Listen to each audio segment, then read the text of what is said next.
ಚಿಕ್ಕಬಳ್ಳಾಪುರ ಜಿಲ್ಲಾಡಳಿತ, ಜಿಲ್ಲಾ ಪಂಚಾಯತ್ ಮತ್ತು ತೋಟಗಾರಿಕೆ ಇಲಾಖೆಯವರ ಸಂಯುಕ್ತಾಶ್ರಯದಲ್ಲಿ 2025-26ನೇ ಸಾಲಿನ ಜಿಲ್ಲಾ ಮಟ್ಟದ ಫಲಪುಷ್ಪ ಪ್ರದರ್ಶನ ಇದೆ. ಆ ಕಾರ್ಯಕ್ರಮವನ್ನು ಇದೇ ತಿಂಗಳ 26 ಮತ್ತು 27ನೇ ತಾರೀಕು ನಗರದ ಸರ್ ಎಂ ವಿಶ್ವೇಶ್ವರಯ್ಯ ಕ್ರೀಡಾಂಗಣದಲ್ಲಿ ಆಯೋಜಿಸಲಾಗಿದೆ ಅಂತ ಹೇಳಲಾಗ್ತಾ ಇದೆ.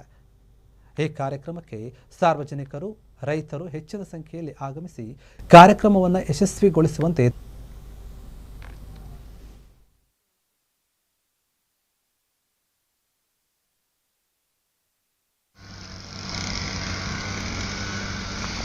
ನಾವು ಇದೆಲ್ಲ ಹುಡುಕಾಡೋ ಅಷ್ಟಲ್ಲಿ ಲೇಟ್ ಆಗೋಯ್ತು.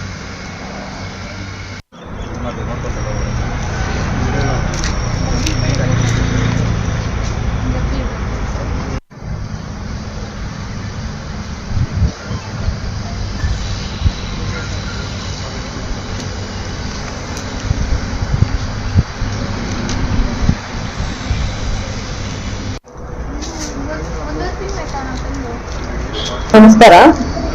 ಈ ವರ್ಷದ ಅಂದ್ರೆ 2025-26ನೇ ಸಾಲಿನ ಫಲಪುಷ್ಪ ಪ್ರದರ್ಶನನ ದಿನಾಂಕ 26 ಮತ್ತೆ 27 2 ದಿನಗಳ ಕಾಲ ಚಿಕ್ಕಬಳ್ಳಾಪುರ ಜಿಲ್ಲಾ ಒಂದು ವಿಶ್ವೇಶ್ವರಯ್ಯ ಕ್ರೀಡಾಂಗಣ ಏನಿದೆ ಅಲ್ಲಿ ಹಮ್ಮಿಕೊಂಡಿದ್ದೀವಿ.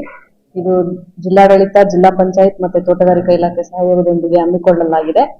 ಇಲ್ಲಿ ಪ್ರಮುಖ ಆಕರ್ಷಣೆಗಳಾಗಿ ಒಂದು ಹೂವಿನ ಇಂದ ಅಲಂಕಾರ ಮಾಡಿರುವಂತಹ ಒಂದು ಹಸು ಮತ್ತೆ ಕರು, ಮತ್ತೆ ಮಹಿಳೆಯರಿಂದಾನೇ ತಯಾರಿಸಿರುವಂತಹ ವಿವಿಧ ಹೂವಿನ ಕಲಾಕೃತಿಗಳಿರ್ತವೆ. ಜೊತೆಗೆ ಒಬ್ಬ ಮಹಿಳೆ ಜಾನೂರಾಟ್ ಅಂತ ಚಿಂತಾಮಣಿ ಒಬ್ಬ ಮಹಿಳೆ ಮಾಡ್ತಾರೆ. ಅವ್ರು ಲಾಸ್ಟ್ ಇಯರ್ ಲಾಲ್ಬಾಗಲ್ಲೆಲ್ಲ ಪಾರ್ಟಿಸಿಪೇಟ್ ಮಾಡಿ ಅವಾರ್ಡ್ ಎಲ್ಲ ತಗೊಂಡಿದ್ದಾರೆ. ಅವ್ರದ್ದೊಂದು ಕಲಾಕೃತಿ ಇರುತ್ತೆ. ಆಮೇಲೆ ನಮ್ದು GI ಕ್ರಾಪ್ಸ್ ಏನಿದಾವೆ, ಜಿಯೋ ಟ್ಯಾಗ್ ಆಗಿರೋಂಥ ಬೆಳೆಗಳ ಮಾಹಿತಿ ಇರ್ತದೆ. ಜೇನು ಕೃಷಿ ಪ್ರಾತ್ಯಕ್ಷತೆ ಇರ್ತದೆ. ಜೊತೆಗೆ ಒಂದು ICMRದು ಮಾಹಿತಿ ಇರೋಂಥದ್ದು, ಈಗ ಫುಡ್ ಪ್ಲೇಟ್ ಚೇಂಜ್ ಆಗಿದೆ ರೆಕಮೆಂಡೇಶನ್, ಅದ್ರದ್ದೊಂದು ಮಾಡೆಲ್ ಇಟ್ಟಿರ್ತೀವಿ. ಆಮೇಲೆ ಒಂದು ಸಾಲು ಮರದ ತಿಮ್ಮಕ್ಕಂದು ಒಂದು ಮಾಡೆಲ್ ಮಾಡಿ ಕಾನ್ಸೆಪ್ಟ್ ಅವ್ರಿಗೆ ಟ್ರಿಬ್ಯೂಟ್ ತರ ಅದೊಂದು ಮಾಡ್ತೀವಿ. ಜೊತೆಗೆ ಡಾಕ್ಟರ್ MH ಮರಿಗೌಡ್ರದೊಂದು ಸ್ಟ್ಯಾಚ್ಯೂ ಇಟ್ಬಿಟ್ಟು ಅವ್ರದ್ದು ಏನಪ್ಪಾ ನಮ್ದು ಫಾರಮ್ಸ್ ಎಲ್ಲ ಯಾವ ತರ ಆಯ್ತು ಅಂತ ಒಂದು ಕಾನ್ಸೆಪ್ಟ್ ಇಟ್ಟಿರ್ತೀವಿ. ಮತ್ತೆ ವಿಶ್ವ ಮಹಿಳಾ ಕಪ್ ಆಯ್ತಲ್ಲ ಈ ಸರಿ ಮಹಿಳೆಯರದು, ಅವರಿಗೆ ಒಂದು ಟ್ರಿಬ್ಯೂಟ್ ಅಂತೇಳಿ ಒಂದು ಹೂವಿನಿಂದ ಅಲಂಕಾರ ಮಾಡಿರುವಂತಹ ಬ್ಯಾಟ್, ಬಾಲ್, ಕಪ್ ಇರುತ್ತೆ. ಈ ತರ ಮತ್ತೆ ಇಲಾಖೆ ಯೋಜನೆಗಳ ಮಾಹಿತಿ ಇರ್ತದೆ. ಮತ್ತೆ ಹೊಸ ಬೆಳೆಗಳು ಏನ್ ಪರಿಚಯ ಆಗಿದಾವೆ ಜಿಲ್ಲೆಗೆ, ಮತ್ತೆ ಎಕ್ಸಾಟಿಕ್ ಫ್ರೂಟ್ಸ್, ವೆಜಿಟೇಬಲ್ಸ್, ಈಗ ಇಲ್ಲಿ ಏನ್ ರೈತರು ಬೆಳೀತಿದ್ದಾರೆ ಬೆಸ್ಟ್ ಆಗಿರೋದು ಅವನ್ನ ಡಿಸ್ಪ್ಲೇಗೆ ಇಟ್ಟಿರ್ತೀವಿ.